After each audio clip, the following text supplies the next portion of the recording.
All race long, drivers weren't racing completely flat out. They were saving fuel, managing throttle, lifting early, riding tightly packed together. And that's where the next-gen car enters the conversation. The current package has made racing almost too equal. Equal drag, equal horsepower, equal speed. The cars are so planted that drivers barely need to lift in the corners anymore. And when nobody lifts, the field stays packed together 3 wide and 4 wide for lap after lap. Passing no longer comes mostly from raw driving skill. Now it's about fuel strategy, timing, teamwork, and surviving chaos. Even race-winning team owner admitted it directly.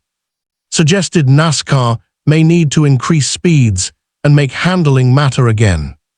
He talked about reducing spoiler size so drivers actually have to lift in the corners. More lifting creates more separation.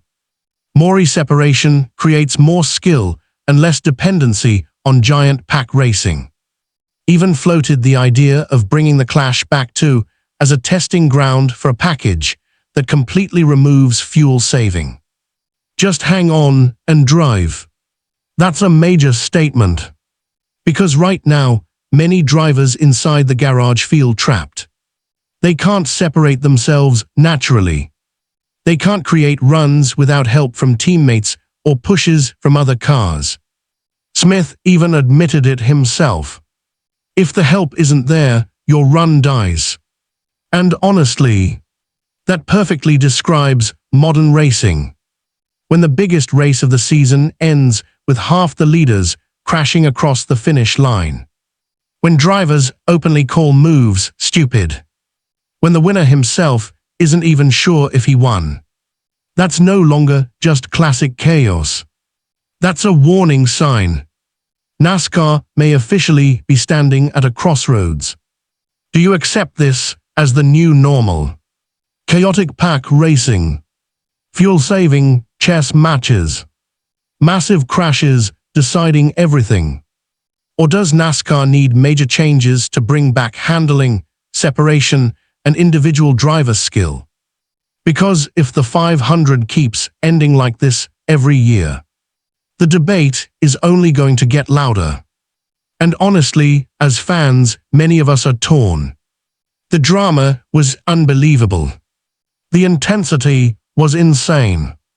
But at the same time, you can understand why drivers feel like something is broken. The biggest race of the year shouldn't leave this many people angry. So now the question goes to you. Was this simply classic chaos? Or is the next-gen package slowly turning NASCAR's biggest race into a ticking time bomb? Drop your thoughts in the comments. And if you enjoy honest fan-to-fan NASCAR breakdowns like this, subscribe to NASCAR Nation Report. Because if this race was any sign of what's coming this season, buckle up. The storm may just be getting started. The 500 is supposed to be the crown jewel of NASCAR, the race every fan circles on the calendar all winter long, the event that reminds people why they fell in love with stock car racing in the first place. But what happened this time felt different. This wasn't just dramatic. It wasn't just chaotic. It felt like something bigger shifted right in front of us. And honestly, this wasn't only about a final lap wreck. It felt like drivers finally hit a breaking point, like months of frustration suddenly exploded under the lights at. Something happened in those final seconds that now has people inside the garage questioning more than just one aggressive move. They're questioning the direction of the sport itself. And if you care about where NASCAR is heading, you need to hear this.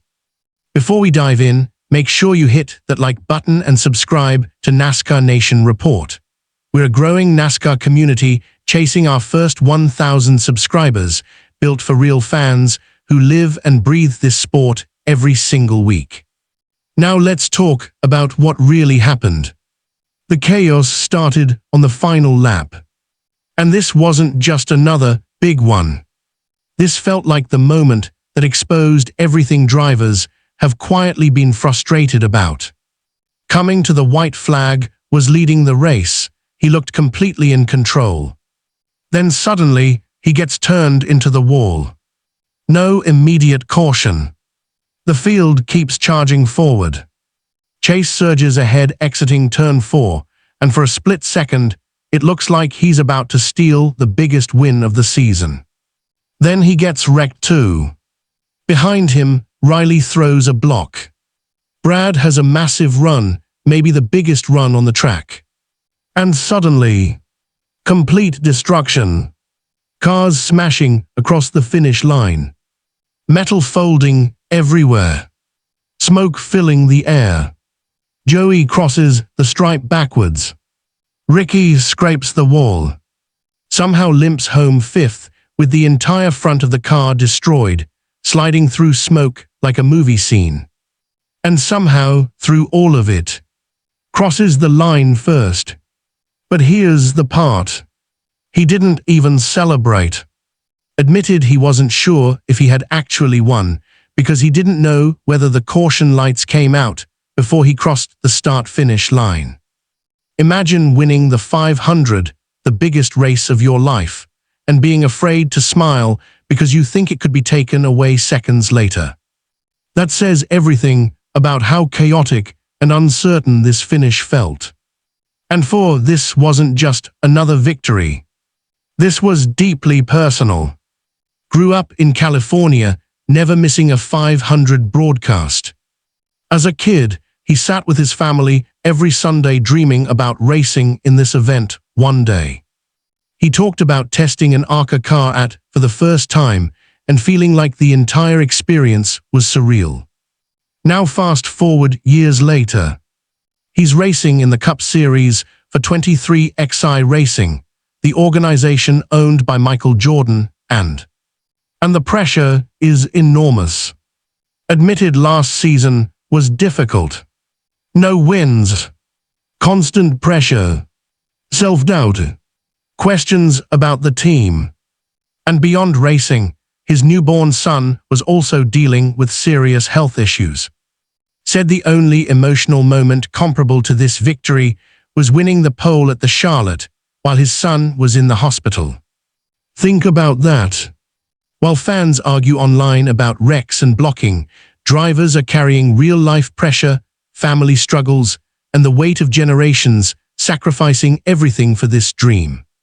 Even revealed that before the race, his son asked him, "Are you finally going to win this race? That's bigger than a trophy. That's legacy." But this story quickly became much bigger than one emotional victory. Because inside the garage, the anger was real. Chase didn't hide his frustration at all. He bluntly said, "We were leading the 500 off turn 4 coming to the checkered flag and didn't win, so you tell me." That wasn't just frustration. That was heartbreak. Brad was even more furious. He called the move one of the dumbest things he had ever seen. Believed Riley's block wiped out the field for absolutely no reason. He felt he had the momentum to possibly win the race, or at least fight for it, before everything exploded. Defended himself immediately.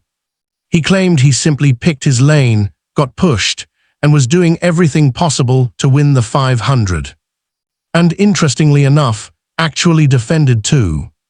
Openly said he probably doesn't win the race without Smooth and believed did what was best for himself in that situation. So who's actually right? That's where this stops being one single incident and turns into a massive NASCAR-wide debate.